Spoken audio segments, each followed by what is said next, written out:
Hello friends, welcome back to my channel Himanshu classes. दोस्तों, सबसे बड़ा सवाल, क्या प्रधान शिक्षक का पद राजकर्मी का पद है? आने वाले समय में जो शिक्षक इस पद पर चयनित होंगे एग्जामिनेशन के थ्रू, प्रमोशन के थ्रू, जिस तरह से भी जो अभी आपत्ति और सुझाव लिए जा रहे हैं उसके आधार पर मैं बता रहा हूं, क्या जो भी शिक्षक इस पद पर आसीन होंगे, चाहे एग्जामिनेशन से या फिर प्रमोशन से, वो राजकर्मी कहलाएंगे अथवा नहीं।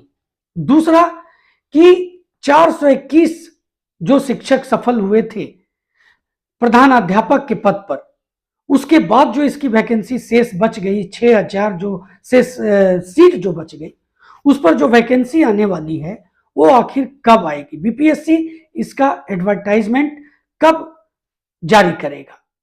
ऐसे अनेक सवाल आपके द्वारा पूछे गए हैं मेरे चैनल पर, और जैसा कि आप जानते हैं मैं अपने चैनल पर हर वीकेंड पर आपके सवालों का जवाब देता हूं, और वो जो मैं अपना शो आपके बीच में लेकर के आता हूं उसके बारे में मैं बता दूं, वो मेरा शो है आपके सवाल हमारे जवाब।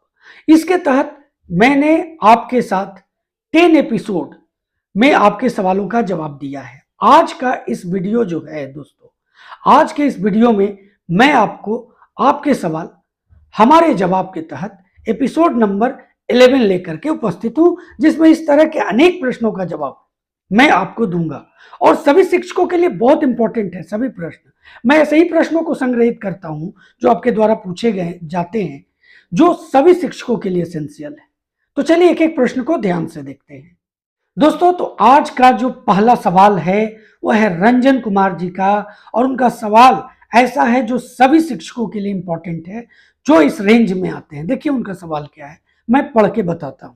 सर, मेरा ट्रेनिंग डेट 4 साल पूरा होने वाला है। मैं प्रशिक्षण 31 मार्च 2019 को प्राप्त किया। मेरी नियुक्ति तिथि 4 मई 2013 है।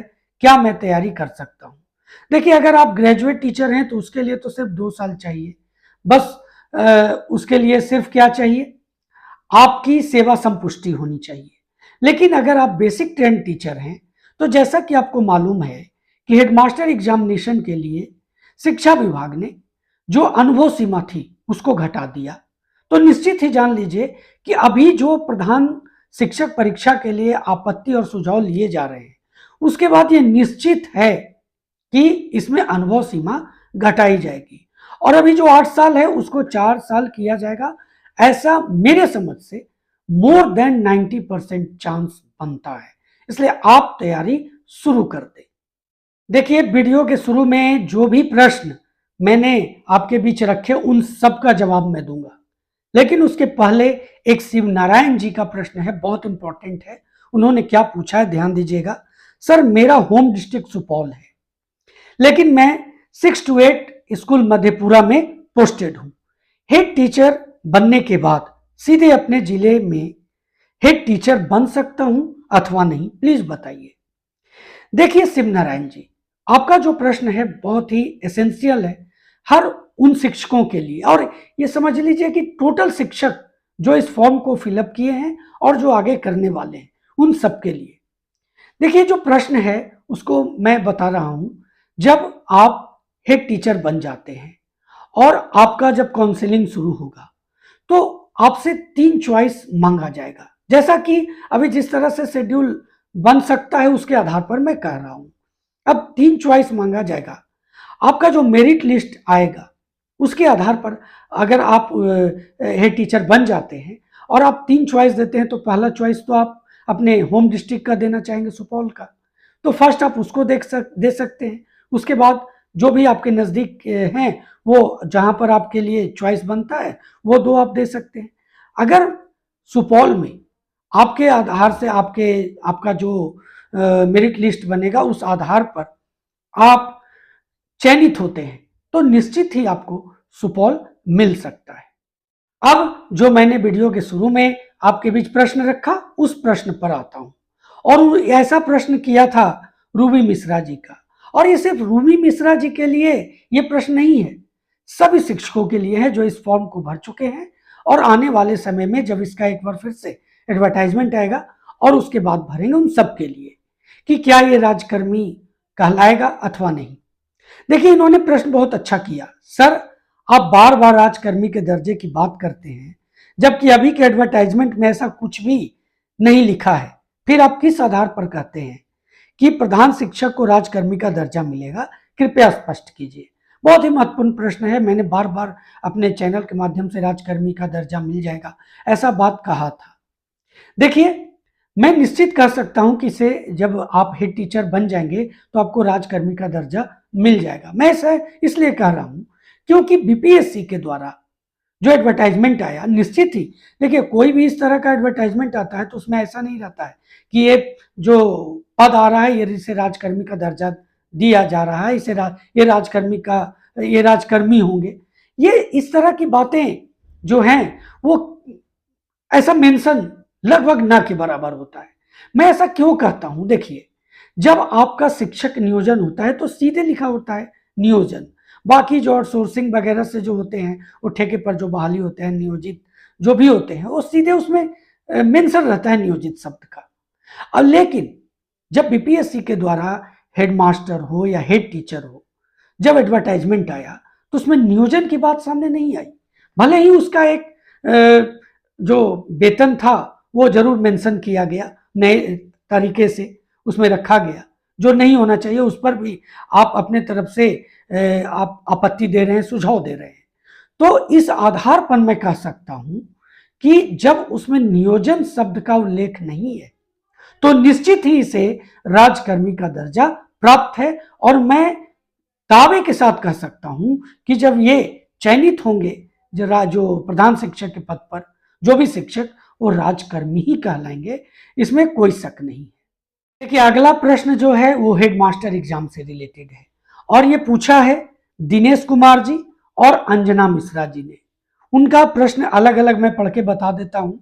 दिनेश कुमार जी ने पूछा है कि हेडमास्टर का कब होगा एग्जाम, और अंजना मिश्रा जी ने पूछा है कि उच्चतर माध्यमिक विद्यालयों में हेडमास्टर की आने वाली वैकेंसी के बारे में अपडेट दें सर।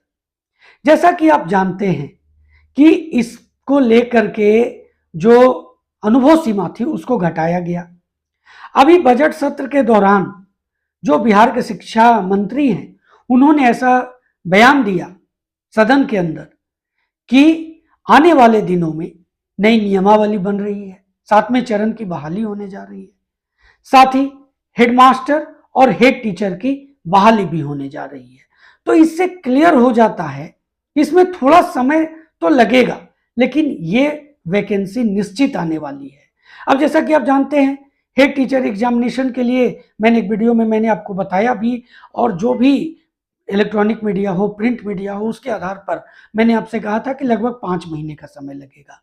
अगर हेडमास्टर एग्जामिनेशन की बात करें तो इसमें भी कम से कम 3 से 4 महीने लग सकते हैं, ऐसा अनुमान आप लगा सकते हैं। और आज का महत्वपूर्ण सवालों में से एक महत्वपूर्ण सवाल एनआईओएस के शिक्षकों के लिए, और इस तरह के प्रश्न पूछने वाले जो मेरे कमेंट बॉक्स में ऐसे प्रश्न किए थे उनका नाम मैं आपको बता दूं, मोहम्मद मुर्शीद, आशा कुमारी और हर्षित पांडे जी।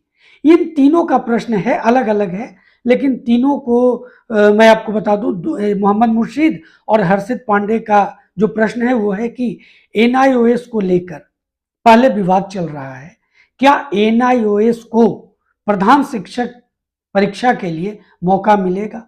आशा कुमारी जी कहती हैं कि क्या एनआईओएस वाले फॉर्म भर सकते हैं? देखिए, अभी जो एनआईओएस को लेकर के जो विवाद चल रहा है और जिस तरह से सरकार इसमें सकारात्मक रुख अख्तियार करने जा रही है, उसके बाद लग रहा है कि एनआईओएस को लेकर के जो ये लंबे समय से विवाद चल रहा है, इसका पटाक्षेप होगा। और एक बार जब इस विवाद का खात्मा हो जाएगा, इन्हें हर तरह के जो परेशानियां हो रही हैं उससे मुक्ति मिल जाएगी, तो वो भी फॉर्म भरने के लिए एलिजिबल हो जाएंगे, इसमें कोई शक नहीं है। तो दोस्तों, ये थे आपके इस वीकेंड पर जो महत्वपूर्ण सवाल थे उसके जवाब, जो मैंने अपने शो आपके सवाल हमारे जवाब के तहत एपिसोड नंबर 11 में लेकर के उपस्थित हुआ। दोस्तों, आगे भी इसी तरह से मैं आपके सभी प्रश्नों का जवाब हर वीकेंड पर देता रहूंगा, और प्रधान शिक्षक की तैयारी तो मैं करा ही रहा हूं। जैसा कि आप जानते हैं कि यूनिट 1 का डीएलएड सिलेबस के अंतर्गत यूनिट 1 का टॉपिक नंबर 6 का डिटेल मैंने जारी कर दिया है दोनों पार्ट में, और अब इसका मैं एमसीक्यू तैयार कर रहा हूं और जल्द ही आपके बीच में उसका वीडियो भी लेकर के उपस्थित हो जाऊंगा। दोस्तों, मिलते हैं अगले वीडियो में, तब तक के लिए जय हिंद।